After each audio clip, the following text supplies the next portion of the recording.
Bien, bonsoir à tous et à toutes. Nous sommes ravis de vous accueillir pour ce premier Zoom RH Actualité sociale en date de juin 2020. Je vous rappelle, comme je vous disais, que le webinaire est enregistré et que pour poser vos questions, le chat est ouvert sur Zoom ainsi que le mail DGP et que les questions seront posées à l'issue de l'intervention de nos intervenantes. Nos intervenantes ce soir sont Patricia Gomez-Talimi, maître Patricia Gomez-Talimi de PDGB Avocats, et maître Amélie Angèle Dinger, qui est également de PDGB Avocats et qui vont nous faire un point sur deux sujets. D'une part, les textes de droit social qui seront parus au cours des dernières semaines, et d'autre part la jurisprudence également, qui va pouvoir impacter les activités de droit social. Donc sans plus attendre, je passe la parole à maître Patricia Gomez-Talimi, que je remercie d'avoir accepté d'intervenir ce soir. Écoute, merci beaucoup. Effectivement, ce soir, nous allons inaugurer le premier Zoom RH qui a une vocation à devenir mensuel et à pouvoir tous les premiers jeudis du mois, en votre compagnie, explorer l'actualité sociale qui est extrêmement foisonnante. Alors, le Zoom de ce soir va être animé en 3 temps. Le premier temps, ce sont les textes de loi ou les textes des partenaires sociaux. Le deuxième temps, c'est l'actualité des juges. Parce que même si la justice a été suspendue en termes de délai, vous verrez que les magistrats ont continué à travailler. Et dans un troisième temps, les questions que vous voudrez bien nous poser. Donc le programme, partie 1, la législation et la réglementation du mois écoulé. Partie 2, la jurisprudence qu'abordera avec vous Amélie. Alors, les textes sont dominés par une question majeure. En ce temps de déconfinement, est-ce qu'un employeur a le droit de collecter les données de santé de son salarié? L'état de santé relève de la vie privée, comme vous le savez. Dès lors, les magistrats ainsi que le gouvernement et les autorités administratives indépendantes ont eu à cœur de rappeler quelques principes. Donc, le premier principe, c'est que lorsque le salarié revient sur les lieux de travail, il doit penser à protéger sa santé, mais également celle de ses collègues. Aussi, nous avons une obligation pour vous, employeurs, c'est de rappeler aux salariés qui sont au contact d'autres salariés leur obligation d'effectuer des remontées individuelles d'informations en cas de contamination ou en cas de suspicion de contamination auprès de lui, employeur, et auprès des autorités sanitaires. Donc, à partir de là, la question se pose, est-ce que moi, employeur, j'ai le droit de contrôler la température de mes salariés qui reviennent au fur et à mesure dans les locaux de travail? Le ministre du Travail a été très clair sur la question. Le contrôle de température est déconseillé, mais il est conseillé aux salariés de prendre sa température elle-même en cas de sensation de fièvre et plus généralement d'autosurveiller l'apparition de symptômes. Donc, dans ce cadre-là, seuls les volontaires peuvent effectivement accepter qu'à l'entrée des portes de l'entreprise, il y ait un contrôle de la température des personnes qui accèdent au site. Donc, vous devez vous savoir qu'il est exclu totalement un relevé obligatoire de température. Il est également exclu une opération de captation automatisée de température au moyen d'outils tels que les caméras thermiques, caméras que vous connaissez à l'époque où vous preniez l'avion. Bon, maintenant, effectivement, ce n'est plus vraiment d'actualité. Il y a une autre question à part la température, c'est la notion de dépistage. Donc, est-ce que l'employeur est en droit de fournir à ses salariés des tests de dépistage ou de demander à ses salariés d'aller se faire dépister dans un laboratoire? L'organisation de tests est formellement exclue. Et c'est ce que rappelle à la fois le ministère du Travail, mais également la Commission nationale informatique et liberté. Si vous avez un doute sur un salarié ou si vous estimez qu'il y a un problème de symptômes par rapport à un salarié, il vous faut demander au salarié d'aller voir la médecine du travail. Pourquoi? Parce que les médecins du travail sont parfaitement en droit de prescrire des tests de dépistage du coronavirus. Par ailleurs, à part cette question de température et de votre obligation de sécurité par rapport à la collectivité de salariés, le Covid a eu une conséquence qui est complètement inattendue en droit français et extrêmement exceptionnelle, c'est une suspension des délais. Donc, la suspension des délais, vous en avez beaucoup entendu parler dans la presse, notamment en termes de loyer des locaux commerciaux. Nous, en droit du travail, on sait qu'il y a effectivement une suspension des délais. Donc, il faut vous rappeler que la période dite de suspension des délais va se terminer le 23 juin inclus. Alors, vous allez me dire, mais qu'est-ce que ça veut dire exactement la suspension? Eh bien, ça veut dire que tous les délais qui arrivaient à terme entre le 12 mars et le 24 juin, ces délais-là sont réputés ne pas avoir expiré et un nouveau délai recommence à courir à compter du 24 juin. En droit du travail, les impacts majeurs sont les suivants. Les délais disciplinaires sont suspendus. Comme vous le savez, un employeur, lorsqu'il a connaissance d'un fait fautif de la part de son salarié, a un délai de 2 mois pour sévir. Cela veut dire que si vous avez constaté une faute et que vous n'avez pas fait le nécessaire en termes, par exemple, de procédure disciplinaire, cela veut dire qu'à compter du 24 juin, vous avez un nouveau délai de 2 mois qui s'ouvre, que vous pourrez utiliser pour sanctionner, si besoin, le salarié. Il y a un autre délai en droit du travail qui est important, c'est le délai d'1 mois. Au terme de l'entretien préalable, lorsqu'il y a une procédure de licenciement disciplinaire qui est enclenchée, l'employeur a un délai d'1 mois maximal, c'est un délai maximal pour notifier le licenciement ou la sanction disciplinaire.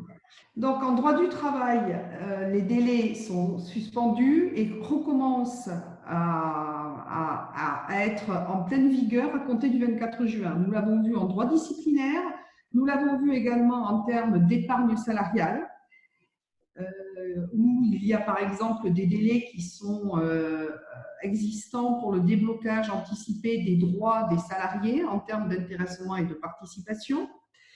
Donc, ce délai-là est également suspendu.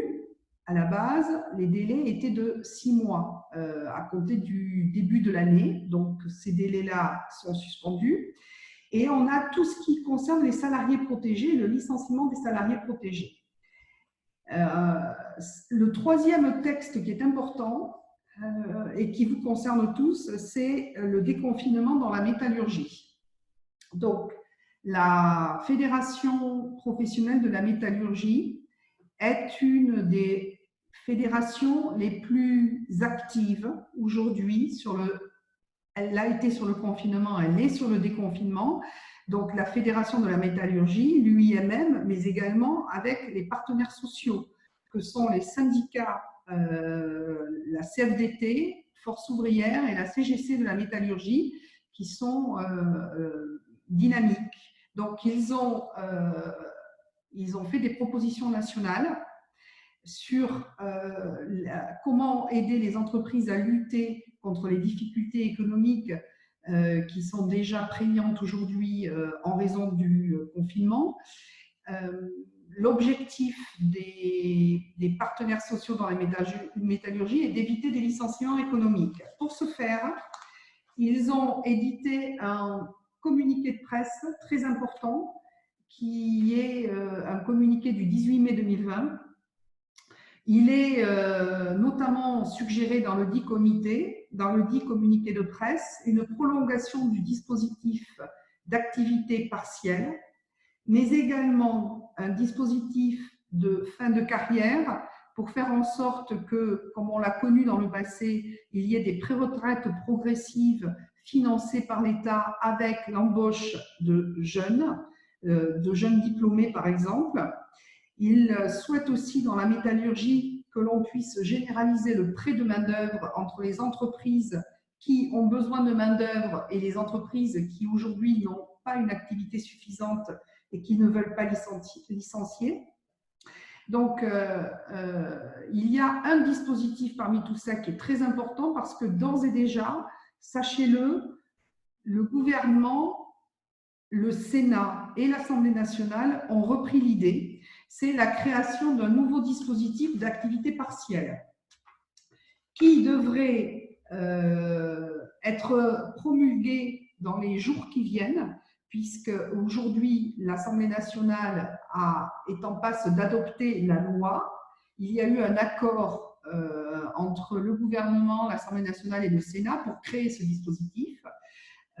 Il serait d'actualité jusqu'au 30 juin 2022 et il permettrait, moyennant un financement de l'État et de l'UNEDIC, aujourd'hui les choses ne sont pas fixées, il permettrait à un employeur qui signerait un accord d'entreprise de mettre en place une réduction généralisée des horaires moyennant le maintien de l'emploi.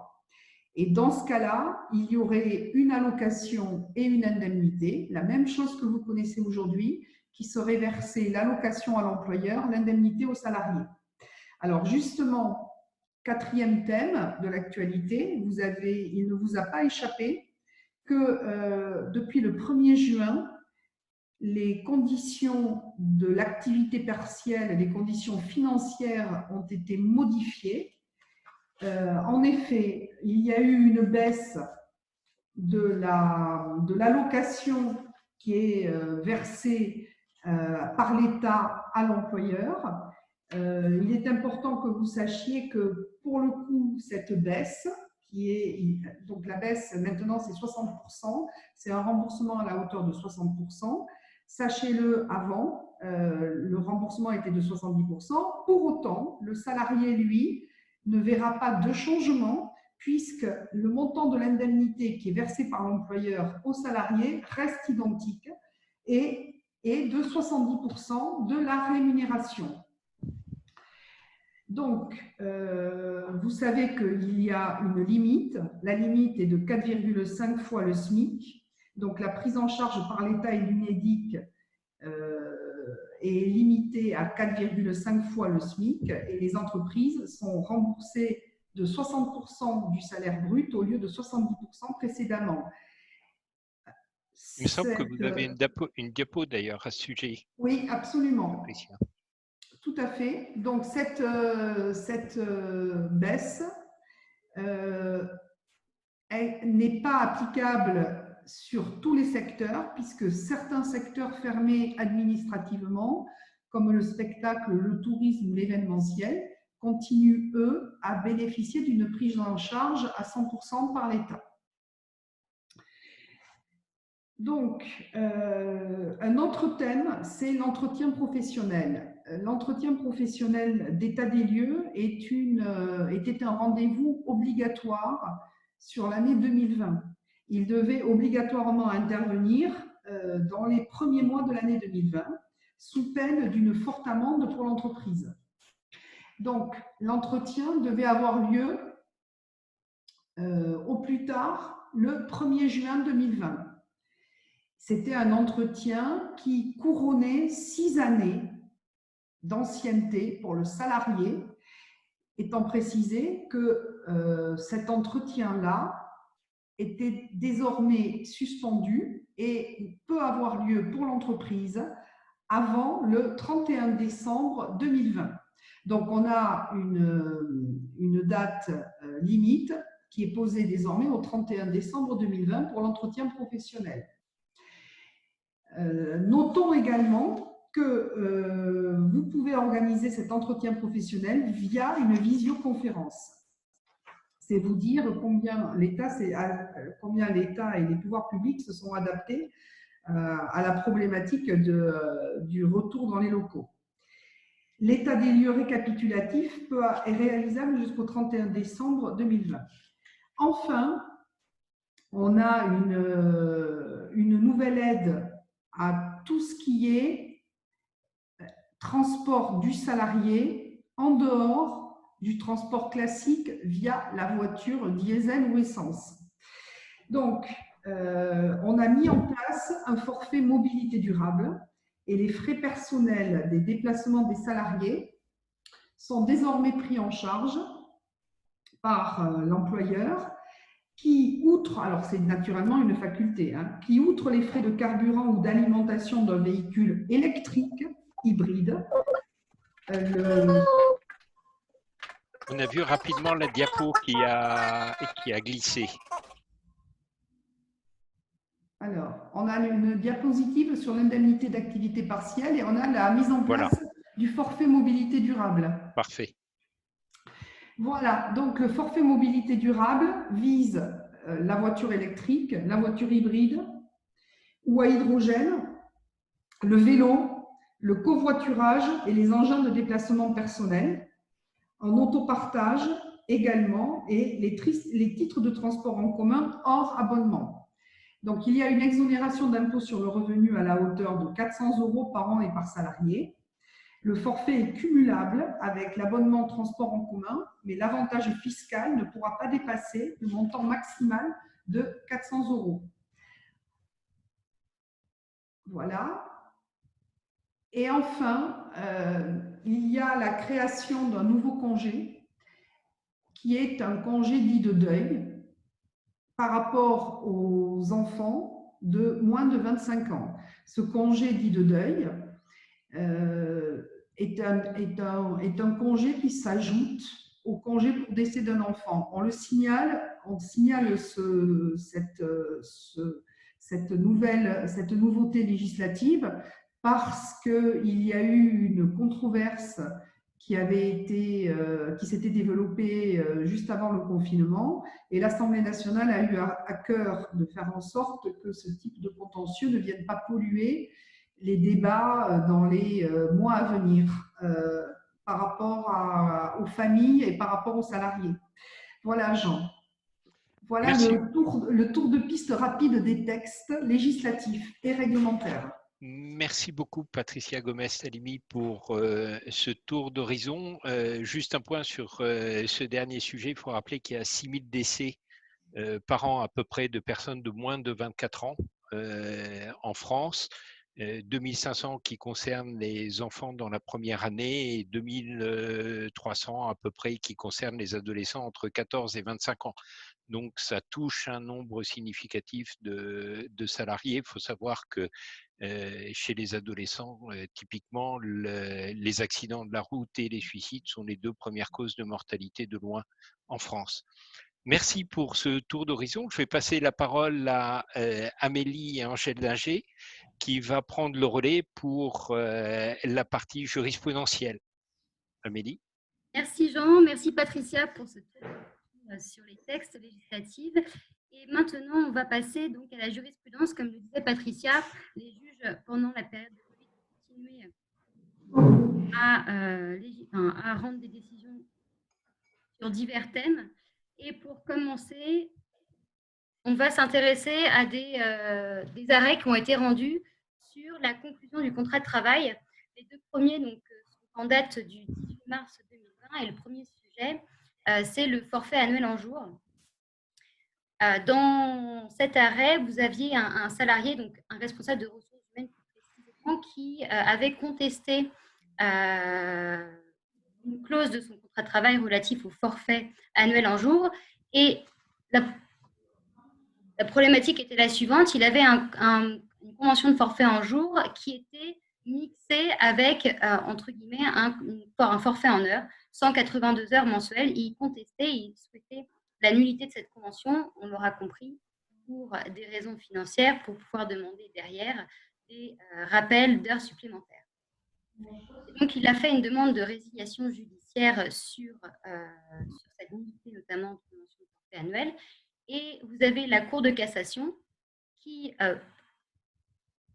a conclu sur ce dossier que la convention de forfait annuel en jour était nulle. Pourquoi? Parce qu'il n'y avait pas la possibilité, il y a une incompatibilité entre, d'une part, le forfait annuel en jour et d'autre part, cumulé avec le forfait mensuel en heure. Voilà pour ce premier sujet d'actualité jurisprudentielle. Le deuxième, ce sont un arrêt qui a été rendu relatif à la qualification des CDD de remplacement. Donc, veille de vacances d'été, c'est là où on va avoir recours notamment au contrat à durée déterminée. Et là, en l'espèce, vous aviez une compagnie aérienne pendant à peu près 9 ans qui a eu recours à ce type de contrat de remplacement avec une seule même salariée, 23 CDD qui ont été conclus. Et en l'espèce, vous aviez, donc c'était contesté, il y avait une demande de requalification de ces CDD en contrat à durée indéterminée.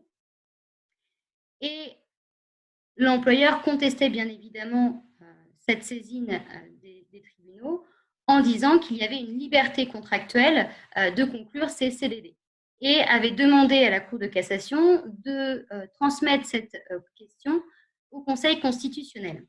Ce qui a été bien évidemment rejeté par la Cour de cassation qui a retenu, qui a rappelé encore une fois que les contrats à durée déterminée sont des contrats dérogatoires et qui doivent être conclus dans des cas limitativement énumérés. Qu'il convient, pour rappel, de préciser dans la rédaction des clauses du contrat de travail à durée déterminée.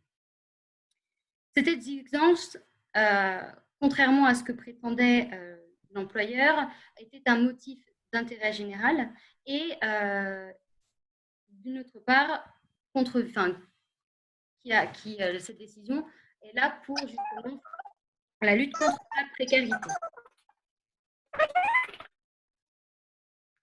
Autre thème abordé par les juges en matière sociale, l'inaptitude des salariés. Et principalement, pour rappel, lorsque le salarié est déclaré inapte par le médecin du travail, l'employeur, à l'issue d'un délai d'un mois, suivant la date où a été déclarée une inaptitude, doit soit avoir reclassé le salarié, soit l'avoir licencié. Et à l'issue d'un mois, si ni l'un ni l'autre n'a été effectué, le salarié a l'obligation de continuer à verser le salaire qu'aurait dû percevoir le salarié dans son emploi s'il avait continué à exercer son activité. Là, en l'espèce, vous aviez une salariée qui avait effectivement été déclarée inapte et au bout d'un mois, elle n'a ni été reclassée par l'employeur, ni même licenciée par l'employeur. Elle n'a été licenciée qu'au bout de 4 mois suivant la déclaration d'inaptitude par le médecin du travail. Amélie, je vous interromps juste une seconde. Si vous pouviez vous approcher peut-être un peu de votre ordinateur et de rester stable comme ça, parce qu'il y a des variations dans le son, ça nous aidera. Merci beaucoup. Pas de souci. Vous m'entendez mieux comme ça? Oui, c'est très bien. Merci. Parfait. Et donc, en l'espèce, cette salariée avait retrouvé un travail en parallèle chez un autre employeur au bout de 5 jours suivant la déclaration d'inaptitude par le médecin du travail. Et la question qui se posait, c'était elle avait contesté ce licenciement et lors de la contestation de son licenciement, elle disait que l'employeur avait manqué à son obligation du fait qu'il n'avait pas versé à l'issue d'un mois son salaire comme il en avait l'obligation. Bien évidemment, l'employeur avait fait valoir qu'elle avait déjà retrouvé un travail pendant sa période où elle n'était pas licenciée, entre le moment où elle a été déclarée inapte et son licenciement. Et la Cour de cassation a fait fi de l'argumentation de l'employeur et a rappelé que l'employeur, peu importe si le salarié avait retrouvé un travail par la suite chez un autre employeur, il lui devait lui verser son salaire pendant la période à l'issue d'un mois jusqu'à son licenciement.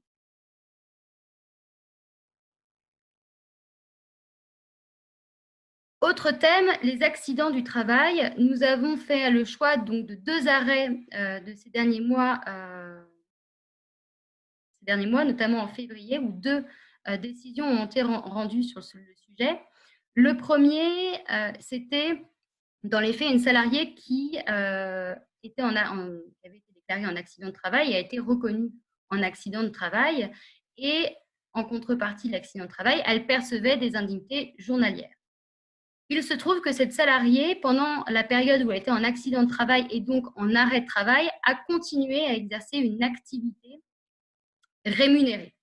Et lors d'un contrôle de la CPAM, eh bien, il s'est avéré qu'elle travaillait et donc la CPAM lui a réclamé le dû, c'est-à-dire la restitution des indemnités journalières qui lui avaient été reversées.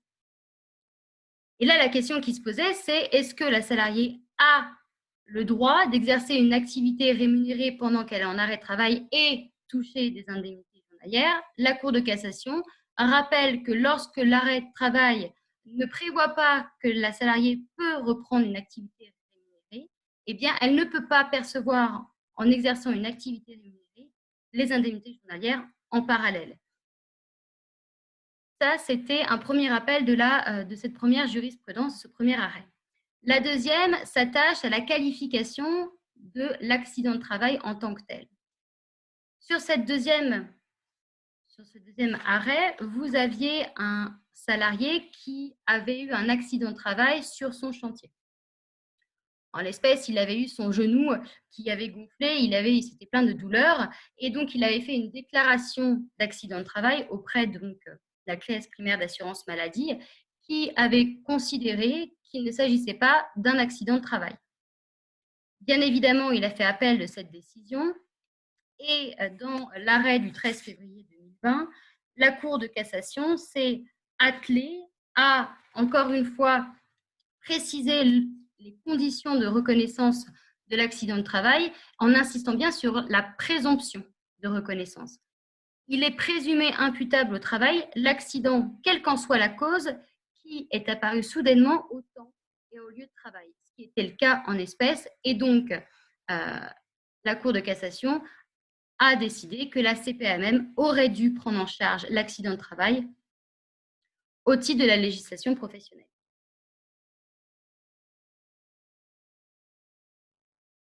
Un sujet qui est également intéressant, c'est, là on se trouve dans cette jurisprudence, après l'exécution du contrat de travail. En l'espèce, vous aviez un salarié qui avait été embauché par une auto-école et qui avait été, son contrat avait été rompu pendant sa période d'essai. Et suite à son contrat de travail qui a été rompu, il avait commis des actes de dénigrement en publiant sur les réseaux sociaux, notamment sur Google+, un avis très négatif concernant l'auto-école en question, son ancien employeur, notamment en faisant état de l'incompétence de ses moniteurs, du défaut de pédagogie, d'une recherche de profit au détriment des clients de l'auto-école. Enfin, il y avait vraiment un acte de dénigrement très important envers son ancien salarié. L'auto-école a donc décidé, non pas de saisir les conseils des prud'hommes, mais le tribunal de grande instance, qui maintenant, pour rappel, depuis le 1er janvier 2020, tribunal judiciaire, a saisi le tribunal de grande instance de Nanterre et a fait valoir donc, les actes de dénigrement à son encontre.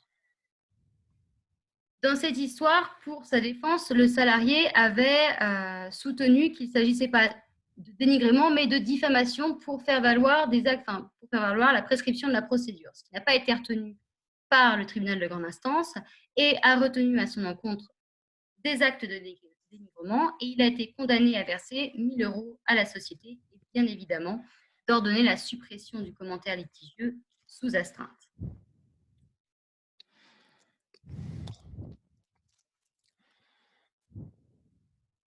Un point sur les contrôles URSSAF.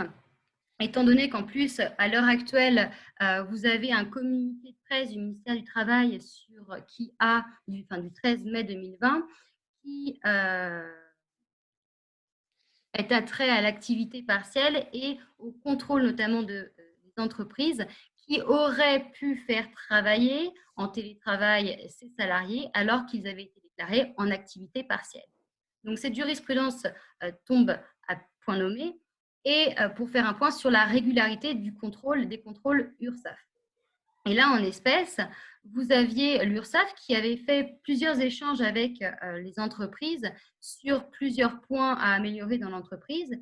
Et il s'est avéré que pendant ces échanges-là, un contrôle avait été adressé, un avis de contrôle avait été adressé à la société qui avait contesté, bien évidemment, en faisant valoir que le fait de recueillir des informations et en parallèle mettre en œuvre une procédure de contrôle sans l'avoir informé au préalable, eh bien, cela rendait le contrôle irrégulier. Enfin, et pour terminer, on a commencé avec des textes sur la période Covid qui avait été modifiée avec cette période dans laquelle on se trouve encore. Comme vous le savez, plusieurs arrêts ont également enrichi cette période Covid, et notamment deux en particulier, l'affaire de Carrefour Hypermarché et celle qui a défait la chronique contre Amazon. Et en fait, il ressort de cette jurisprudence que le premier point qui ressort, notamment, c'est celle de mettre à jour son document unique des risques qui doit être approprié à la situation de l'entreprise en prenant en compte toutes les mesures qui sont mises en place, tous les risques inhérents à l'activité de la société. Et également, ce qui ressort de cette jurisprudence, c'est que cette mise à jour des risques doit être faite en parallèle avec la consultation du CSE, qui s'avère indispensable, et c'est ce qui ressort de ces arrêts.